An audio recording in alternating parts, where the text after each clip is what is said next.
Now, we're close to the nation's Independence Day, but we have to understand what that Independence Day really amounts to. Now, we want to talk about what happens to righteous people.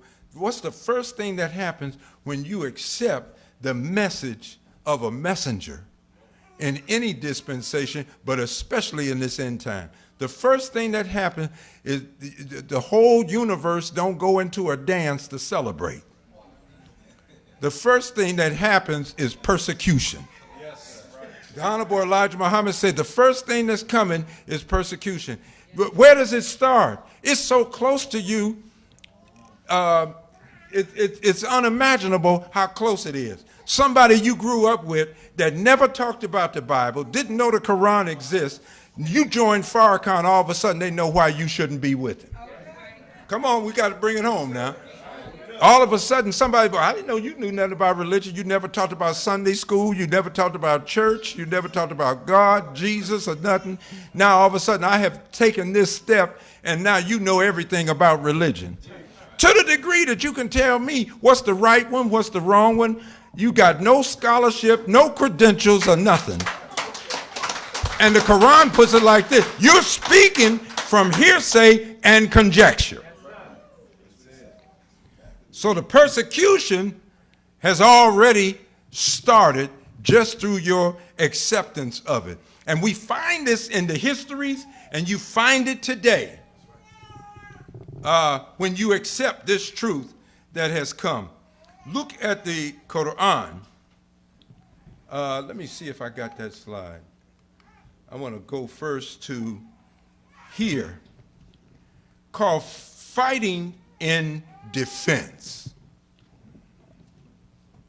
When this truth came to the Honorable Elijah Muhammad, and he was in, the people who were aggressors against us didn't start with him, they started with his teacher. But the Quran says this: and fight in the way of Allah against those who fight against you, but be not aggressive. Surely Allah loves not the aggressors. You can't be in the right if you out starting a fight and expect a God who hates aggression to be behind you in the fight. Are you following? Yes. You can't go out. So you know, the rule of thumb was always the Muslims were tight. You saw a Muslim in battle, you ain't got time to do no investigation or nothing. As a duty, you jump right into battle to help your brother or sister. Yes, sir. Now, you can find out later what's going on, but if there's a fight, the Muslims are expected to stand as if they were a solid wall. They're not a solid wall, but they stand like one. Yes, sir. And the way Master Fard Muhammad set up the labor was that he set up captains who put the bricks together. But putting bricks together don't hold them together. It takes good mortar to hold the bricks together. So the teaching of Islam, just like putting the oil in the wound of the man who got hit on the road to Jericho, the good oil of Islam is mortar. And as each soldier drinks that into their mind and into their heart, when they stand together, the mortar holds them together. Without it, you just a gang. Why? Because when you're in the fight, you forget the first rule. It says fight in the way of Allah. The only way I know to fight in the way of Allah, you got to be calling on Allah while you in the fight. Huh? You can't just say, well, look, I belong to the fruit, so I'm just going to get out here and start dealing and stuff. The first thing you're supposed to do is call on the God. And I don't care whether you fighting a giant or a midget. Yes, sir. Yes, sir. You ask your God to help you. Yes, sir. Huh?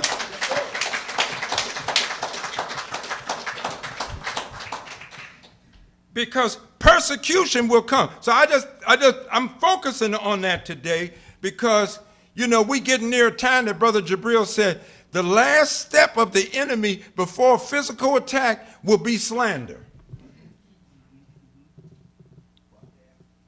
That's the condition that you will find in the enemy's attack against you. They will just slander you. They will do it publicly so that they can excite people to come against you physically. We want peace. That's why we deliberately carry no guns. And even after attack, we have found no reason to go and arm ourselves with carnal weapons. And the Bible says our weapons are not carnal, but spiritual, right? Mighty unto God for the pulling down of strongholds. So when the Honorable Elijah Muhammad accepted this, his teacher had to show him some of the things that he could expect. Y'all ready? Yes, sir. Never be the aggressor. See, Allah don't allow you any exception. Well, you know, in this, the law ought to be behind us because, you know, we should have attacked and done this first and everything. Never be the aggressor, because I don't care if they plotted, planned, and everything and came against you. Long as Allah is with you, none of their plans will prosper. And every time the Honorable Elijah Muhammad was in something, there was never a failure, because God was always put first. He should always be first when you're attacked. That's why Minister Farrakhan brought up a brother that came from here, West Philly, but he was living out west, but I guess they were trying to carjack him out in Los Angeles. But the first thing came out of his mouth, Allahu Akbar, and it shocked the carjacker, so it gave the brother time to sock him, and it was over. But if you forget that,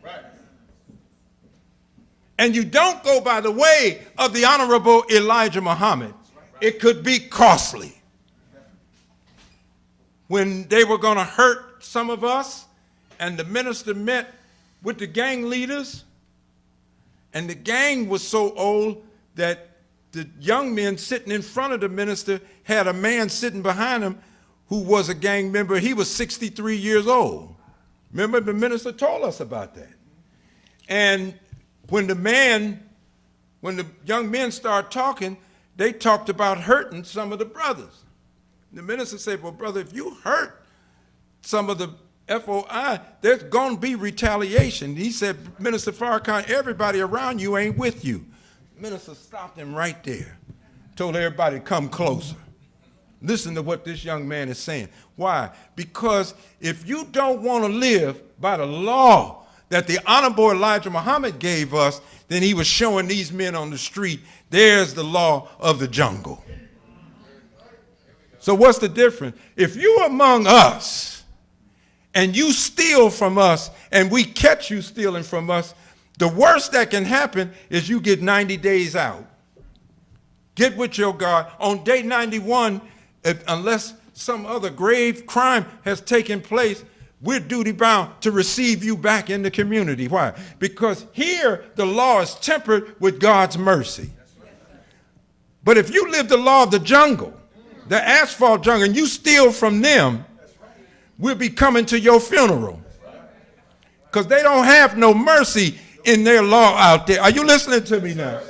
We're alive because we're under a law tempered with the mercy of Master Fard Muhammad. The Quran says, have you not seen how we restrain their hand? And I used to read that and say, well, yeah, that's right. The enemy, the FBI, everybody, they got their hand out to get us, and Allah's restraining their hand. But the first hand that's strained against us is the people who've been trained by Farrakhan to take plenty. We had a temple, and the minister had to relieve the minister because a little troublemaker just kept making trouble for that minister and kept doing it and kept doing it. And the minister just took as much as he could take. He whooped that man so bad. He came down from the rostrum and whooped that man so bad. And so the minister said, well, brother, I have to relieve you. And the brother's back on his post now, but that man ain't making no more trouble.